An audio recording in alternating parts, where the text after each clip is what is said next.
think about it as an investor. And that's what I always say to the entrepreneurs or anybody who advises entrepreneurs to go and pitch is if you don't put yourself in the seat of an investor, if you don't think of yourself of writing the check and how you're going to get that money back in multiples of 10, then it's going to be difficult for anybody to understand what sort of business you are pitching and why you want investment.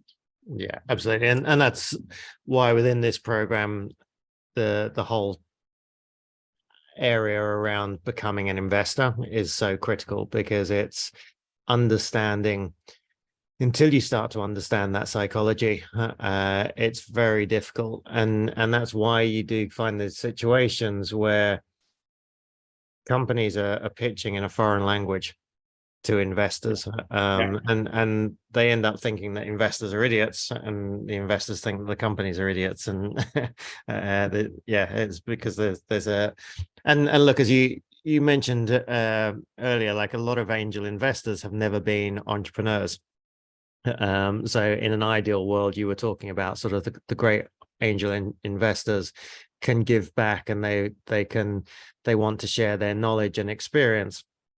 But a large number of angel investors these days are kind of bored middle managers that, it's like an expensive wine hobby. They can stick 10 grand into a company, talk about it at dinner parties, but they don't really know what it's like to be on the other side. So getting that balance of understanding on both sides is critical.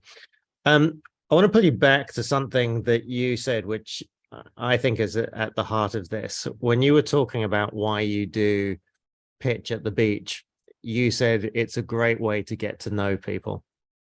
And one of the things I think that gets overlooked a lot in the whole investing space, and especially the angel investing space, is it becomes, because we've got things like Dragon's Den and those sort of pitching competitions,